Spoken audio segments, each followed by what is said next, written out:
Hey guys, Coldbrew here. Welcome back to another Raid Shadow Legends video with Guurda Brew. I have this comment right here on the top, which you can see on my previous video on Guurda, where I was a little bit disappointed because of her A2, which basically doesn't work as advertised compared to very similar kits from other champions such as Kyoku. Alright, this one is worded a little bit different, so when there was a weekend already on, it would still apply the weekend and wouldn't apply the poisons, which kind of sucked. But then, based on that comment that I got on my video, I thought, can Guurda solo something? Because she's a poisoner, and AoE poisoner is always great in soloing stuff. We've seen multiple videos before for other champions which can solo either the Ice Golem or the Dragon. So I said, okay, let me try out Guurda. Is this free-to-play accessible through the daily login? Actually able to solo something? I'll show you guys the whole build and what she actually managed to solo in this video.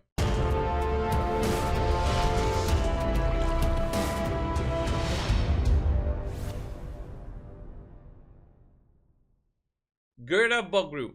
First things first, guys, my great hole is maxed out, so all the bonuses from there can be achieved if you also max it out. I mean, it's pretty obvious that this will be a very end game build because Guurda Brew by herself does not have the ability to do enough damage without the poisons, but also she doesn't have a way to heal, and the cleanse is not exactly the best cleanse out there compared to what other champions such as Eurogrim have or Battle Khazar, right?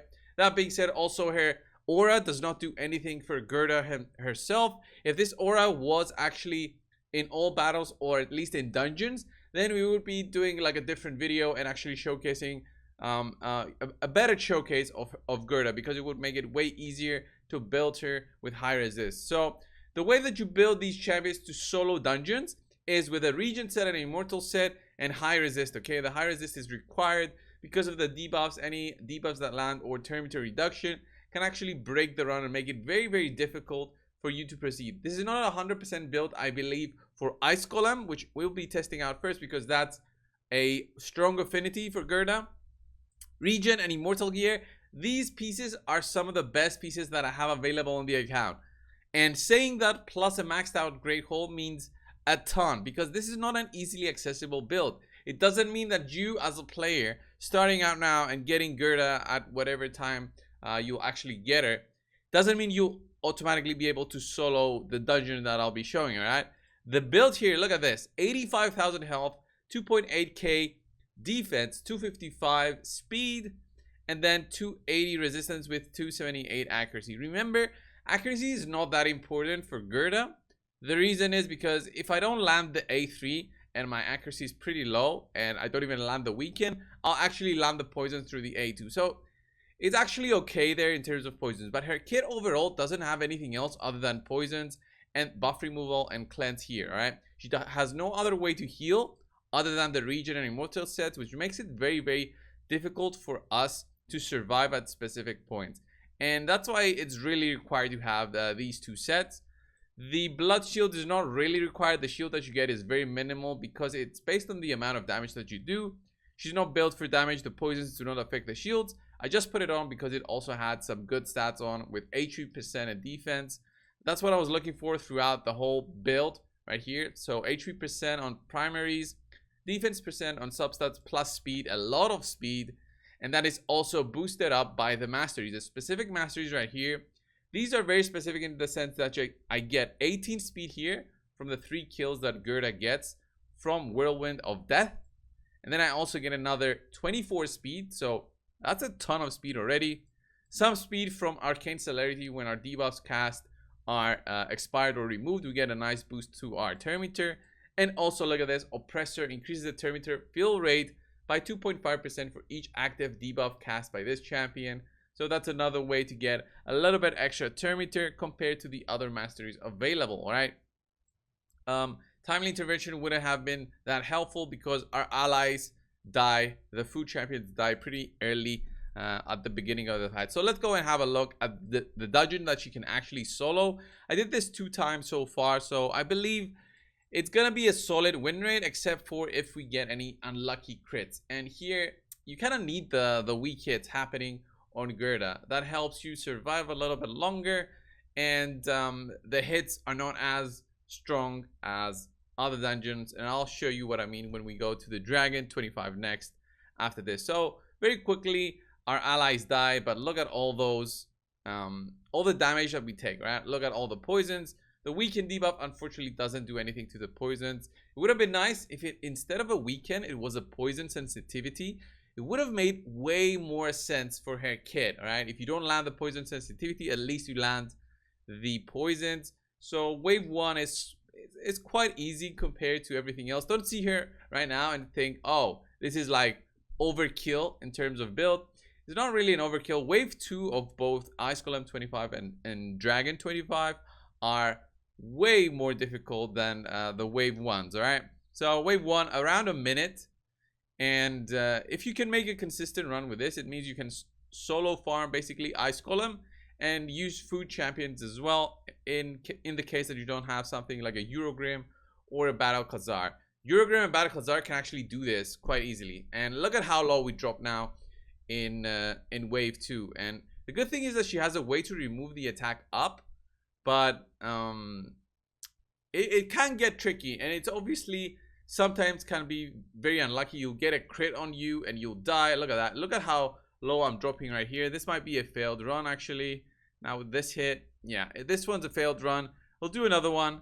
Let's get right into wave 2. All right, so this is like the 4th time I'm running this one to make it actually work, and we see that it's almost working. Guurda managed to survive a little bit. We still have some unlucky RNG with that healing reduction that we received. Even with like 300 resistance, it can actually happen. So we'll go over right now to the boss. After you beat wave 2 on both, I would say reaching the boss, if you're a poisoner, you'll actually beat it down. And when you don't have something like a War Master to proc that annoying passive, then actually beating the boss can be quite easy for the Ice Golem. But here, if we receive like a heal reduction debuff or a defense down and then get a big hit, it's going to be very difficult to survive, even with the high defensive stats, with HP and defense being that high for Guurda. So just look at all the poisons proccing. It's just insane. And we even get the weekend to land. But I still believe like if we had something like a poison sensitivity on the A2, she would have been way better. And also if her A1, the debuff spread, managed to spread the poisons to other enemies, so to add on top of the poisons that they have already when there's a weekend on, then it would have been a different situation, a different scenario right now with Guurda. And as you can see, I'm trying to land my poisons, but very slowly landing. At a 3-minute 20 or so, we'll be closing in to beating this boss. But look at that. It's just not going down. The health's not going down. Once he takes the next turn, this is pretty much it, honestly. And 3-minute 30, actually, this is my fastest run for Ice Golem. This is not a 100% run as you saw. I needed to do this run 3 or 4 times. Wasted a couple of energy today trying this out with this build. But there it is, Guurda, stage 25 of Ice Golem. Definitely not recommended, by the way. From me, I don't recommend doing this.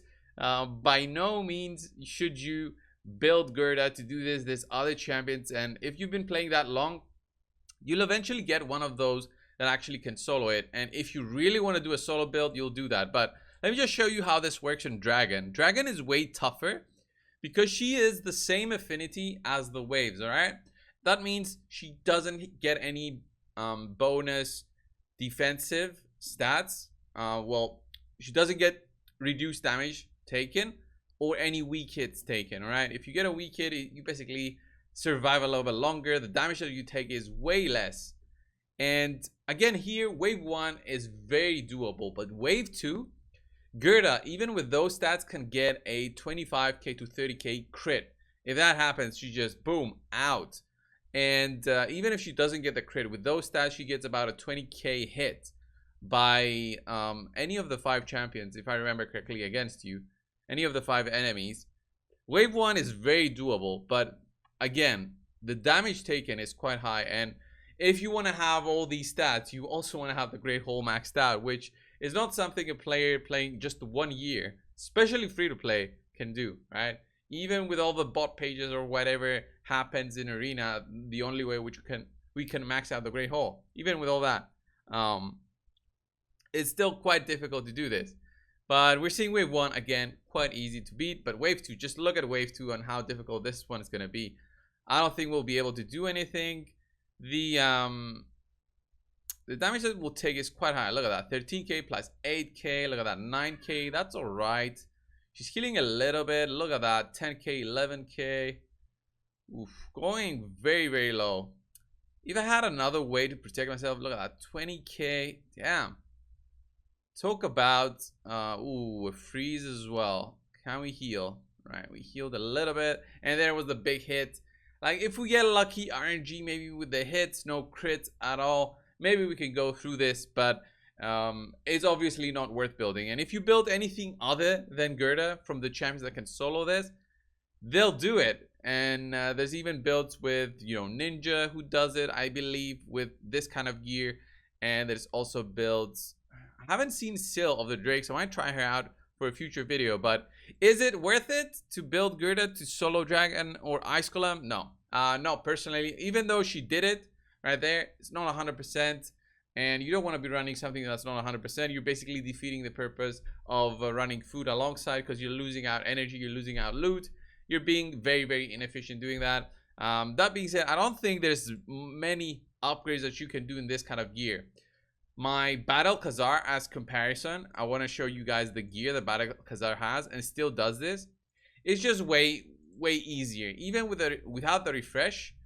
With, you know, 320 resistance, 250 speed, not the exact same masteries, but, you know, 60,000 health instead, and 3.3k defense. Maybe if we switched around the defense, maybe we get better results in Ice Golem, but still, I think the Dragon one, even though I was testing it out multiple times, I couldn't get past wave 2. No way, even with high defense runs. And you still need the resistance to be quite high, like 280 is quite needed. So unfortunately, without a change to something, either her aura or her A2, she will not be a strong solo champion. Anyway, this was the video, guys. What do you think? Can she be actually improved? Should I try something else with Guurda? Do you want to see a different champion trying it out to solo maybe Ice Golem or the Dragon? Leave it down in the comments below. I'll see you guys in the next one. See ya.